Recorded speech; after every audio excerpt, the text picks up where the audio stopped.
এই মুহূর্তে চলে আসছি আমাদের বাংলাদেশের একজন উজ্জ্বল নক্ষত্র মুখ, যিনি অভিজ্ঞতা, দক্ষতা এবং কাজের বলে এই পর্যন্ত চলে এসেছেন। সো আমরা সেই আশরাফুল ইসলাম হোসেন আলম ভাই, যাকে আমরা হিরো আলম বলে বাংলার মানুষ চিনে। সো আমরা ওনার কাছে চলে আসছি এবং ওনার মুখেই আমরা কথা শুনবো যে বর্তমান পরিপ্রেক্ষিতে উনি ব্যক্তিগতভাবে কেমন আছেন। কেমন আছেন ভাই? জি, ভালো আছি। তা আমরা আরেকটা জিনিস ইয়ে করবো, আইডেন্টিফাই করবো, সেটা হচ্ছে ওনার যে বর্তমান যে গান, একটা ভিডিও সং তৈরি হয়েছে, যেটা হলো অ্যারাবিয়ান সং। সেই অ্যারাবিয়ান সং নিয়ে ওনার সাথে কিছু কথা বলবো যে ভাই, আপনার যে সংটা, এই সংটা আসলে মানে এটা থিমটা কি এবং এত সুন্দর একটা ক্রিয়েটিভ চিন্তাধারা, এটার বিষয়ে একটু বলেন আমাদের।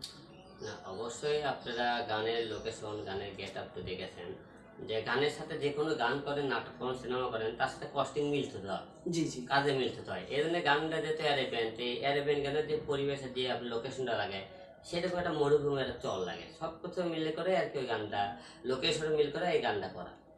আমরা ওনার কিছু কিছু ট্রায়াল দেখেছি।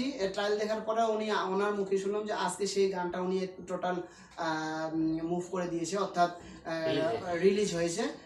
ওই গানের পরিপ্রেক্ষিতে ওনার যে ভিউয়ার্স ওনার ডে বাই ডে বাড়তেছে, অর্থাৎ গত 4 থেকে 5 ঘন্টা আগে উনি গানটাকে দিয়ে দিছে, সাপ্লাই করে দিছে। সো এখন আমরা জানতে চাই গানের যে ফুটেজগুলা এবং যে ধরনের কৌশলগুলা, এগুলা উনি ওনার ব্যক্তিগত কৌশলে কিভাবে করছে। না, গানের কৌশল বিকলন, গানের তো মনে করেন যে কোনো কিছু কৌশল অবলম্বন না করলে তো মানুষকে মনে করেন আগে তো সব কিছু বলে যে একটা গানে এই করতেছে, এই করতেছে।